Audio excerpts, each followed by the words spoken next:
سورہ جمعہ کی آیت نمبر 1 اور 2 کا ایک اور خوبصورت پہلو جو مفسرین کرام بیان فرماتے ہیں وہ یہ ہے کہ اللہ تعالیٰ نے اپنی 4 صفات کا یہاں پہ تذکرہ فرمایا ہے، اور ان میں سے 2 صفات یعنی کہ ملک اور عزیز، یہ ایسی صفات ہیں کہ جن کے اندر اللہ تعالیٰ کا غلبہ، اقتدار، رعب اور ایک جلال نظر آتا ہے۔ اور دوسری طرف جو ہے اللہ پاک نے 2 ایسی صفات کا ذکر فرمایا ہے، قدوس اور حکیم، جن میں اللہ تعالیٰ کی نرمی، محبت، چاشنی اور ایک نور جو ہے وہ نظر آتا ہے۔ لہٰذا مفسرین کرام یہ فرماتے ہیں کہ یہ 2 صفات جلالی اور 2 صفات جمالی جو یہاں پہ بیان کی گئی ہیں، یہ گویا کہ انسان کا اللہ تعالیٰ کے ساتھ جو تعلق ہے اس کو بیلنس کیا گیا ہے، کیونکہ اگر صرف ہمارے پہ اللہ تعالیٰ کے ملک ہونے کا یا عزیز ہونے کا غلبہ ہو تو یہ خوف بعض اوقات انسان کو اللہ تعالیٰ کی ذات سے دور بھی لے جاتا ہے۔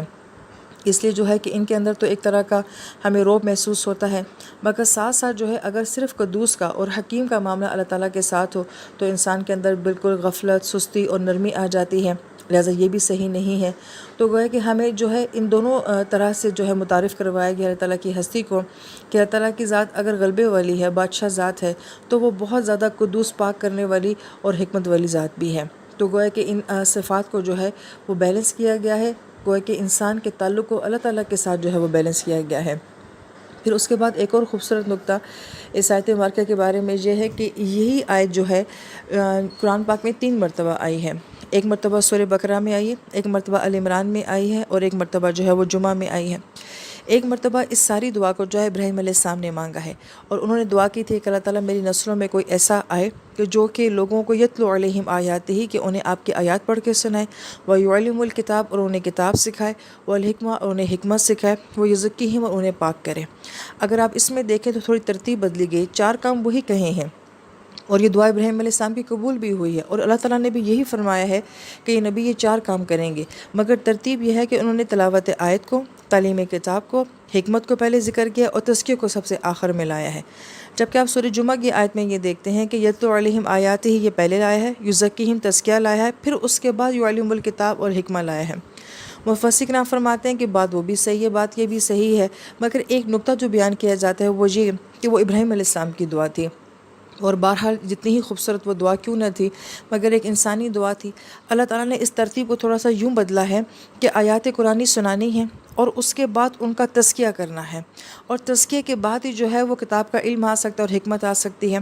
یعنی کہ تزکیہ آخر میں نہیں ہونا چاہیے، جب انسان پاک ہوتا ہے، صاف ہوتا ہے، اس کا تزکیہ ہوتا ہے، تبھی اسے اس کتاب کے پڑھنے کی توفیق ملتی ہے، اور تبھی اس کتاب کا جو علم ہے، جو نور ہے، جو حکمت ہے، وہ انسان کے اندر جاتا ہے۔ اس سے اللہ رب العزت نے جو ہے وہ تزکیہ کو پہلے لایا ہے، اور تعلیم الکتاب کو اور حکمہ کو جو ہے وہ بعد میں لایا ہے۔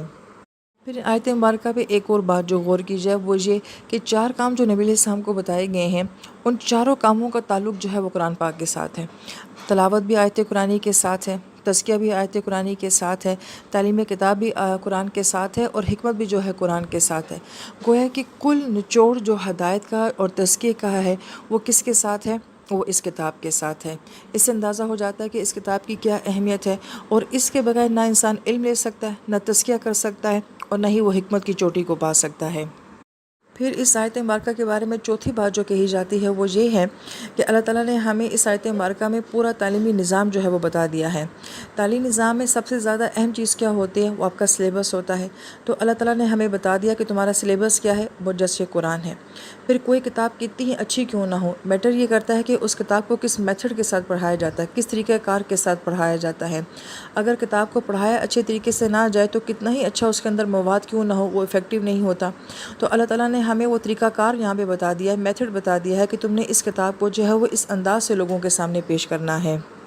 اور پھر اگر غور کیا جائے تو کتاب کے ساتھ ہمیں دوسری ایک اور نعمت کیا دی گئی ہے؟ وہ نبی علیہ السلام کی ذات عالی دی گئی ہے کہ کتاب بھی اچھی ہے، اس کا سلیبس بھی بہت زبردست ہے، میتھڈ بھی بہت اعلیٰ ہے، مگر پڑھانے والا کیسا ہونا چاہیے؟ تو اس کے اندر نبی علیہ السلام جیسی سیرت ہونی چاہیے، نبی علیہ السلام جیسی جو ہے وہ صفات ہونی چاہیے۔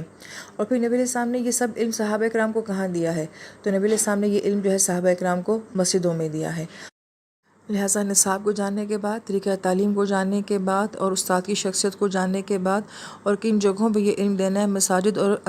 مدارس کی اہمیت کو جاننے کے بعد جو ایک چیز مسنگ رہ جاتی ہے وہ یہ ہے کہ شاگرد۔ تو ہم یہ دیکھتے ہیں کہ نبی علیہ السلام کے اس ساری جد و جہد اور کوشش کا نتیجہ کیا نکلتا ہے، وہ صحابہ کرام جیسی شخصیتیں ہیں۔ جب نبی علیہ السلام قرآن کے ذریعے ان کا تزکیہ کرتے ہیں تو کس قدر خوبصورت ہستیاں ہیں جو ہمیں صحابہ کرام کی صورت میں ملتی ہیں۔ حضرت اللہ عنہ خود فرمایا کرتے تھے کہ اس قرآن کے آنے سے پہلے تو کوئی ہمیں جانتا نہیں تھا، اس قرآن نے ہمیں عزت دی اور شناخت دی ہے۔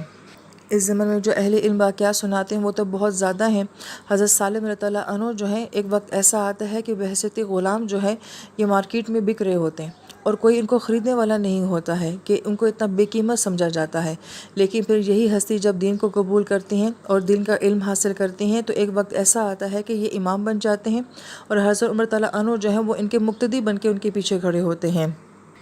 60,000 صحابہ کرام کا لشکر جو ہے وہ دریا پار کر رہا ہے اور سامنے ایرانی قوم کے ساتھ جو ہے وہ ان کی لڑائی ہونی ہے، تو ایک صحابی کا پیالہ جو ہے اس دریا میں گر جاتا ہے، جبکہ دریا میں اترنے سے پہلے امام صاحب یہ کہتے ہیں کہ تمہیں اس دریا کے پار کرتے ہوئے ایک ذرا چیز کا بھی نقصان نہیں ہوگا کیونکہ تم اللہ کی راہ میں نکل رہے ہو۔ تو جب ان صحابی کا پیالہ پانی میں گر جاتا ہے تو سارا لشکر جو ہے وہ ایک ترچھی نگاہوں سے ان کو دیکھتا ہے کہ آخر اس کا پیالہ کیوں پانی میں گر گیا۔ تو وہ صحابی دل ہی دل میں اللہ تعالیٰ سے دعا کرتے ہیں کہ اللہ تعالیٰ اس دریا کے پار کرنے سے پہلے مجھے میرا پیالہ واپس لوٹا دے کہ لوگ مجھ پہ شک کر رہے ہیں کہ شاید میں خالص نہیں ہوں، مجھے کیوں اللہ تعالیٰ کی راہ میں جو ہے یہ نقصان پہنچا ہے۔ تو ساری جو ان کی جماعت ہے وہ دیکھتی ہے کہ دریا کی لہریں خود ان کا پیالہ جو ہے وہ ساحل کے اوپر لے آتی ہیں اور وہ اپنا پیالہ اٹھاتے ہیں۔ یہ سارا منظر جو ہے وہ ایرانی قوم دیکھ رہی ہوتی ہے، تو وہ کہتے ہیں کہ اس قوم سے لڑنا ہمارے لیے ممکن نہیں ہے جو کہ دریاؤں کو بھی پار کر دیتے ہیں اور ایک پیالے کے نقصان کے بغیر پار کر لیتے ہیں۔ پھر جب ہم صحابہ کرام کی زندگیوں کا مطالعہ کرتے ہیں تو ہمیں بعض واقعات ایسے نظر آتے ہیں کہ جو ہم انبیاء کی زندگی میں دیکھتے تھے، جیسے کہ ابو مسلم رحمہ اللہ تعالیٰ کے بارے میں آتا ہے کہ ان کو بھی آگ میں ڈالا گیا تھا مگر آگ نے ان کو کوئی نقصان نہیں پہنچایا، جیسا کہ ابراہیم علیہ السلام کو نقصان نہیں پہنچایا۔ تو گویا کہ ابراہیم علیہ السلام کی سنت جو ہے وہ نبی علیہ السلام کے ایک امتی سے جو ہے وہ پوری ہوتی ہوئی دکھائی دیتی ہے۔ اور اس طرح کی بے شمار مثالیں جو کہ صحابہ کرام کے واقعات سے سنائی جا سکتی ہیں، لیکن اصل مقصد جو بتانے کا وہ یہ ہے کہ اسی نصاب کو فالو کرتے ہوئے، اسی طریقہ تعلیم کو فالو کرتے ہوئے جو ہے ہم دیکھتے ہیں کہ نبی علیہ السلام نے اتنی خوبصورت شخصیتیں بنائیں، اتنی خوبصورت ہستیاں جو ہیں وہ دین اسلام کو ملی ہیں، تو وہ نصاب آج ہمارے پاس ہے، وہی طریقہ تعلیم آج بھی ہمارے پاس ہے۔ اس کا مطلب ہے کہ قرآن زندہ کتاب ہے، یہ قیامت تک والی کتاب ہے، لہٰذا یہ کتاب آج بھی انسان کو اتنا ہی خوبصورت بنا سکتی ہے اور اتنا ہی قیمتی اور پیارا بنا سکتی ہے۔ اور اللہ تعالیٰ کی ذات سے پوری امید ہے کہ اگرچہ سنانے والے میں بہت ساری کمیاں ہو سکتی ہیں مگر سننے والوں میں یقیناً ایسے بہت سارے خوبصورت لوگ ہوں گے جو آنے والے وقت میں ایک ہیرا بن کر چمکیں گے انشاءاللہ تعالیٰ۔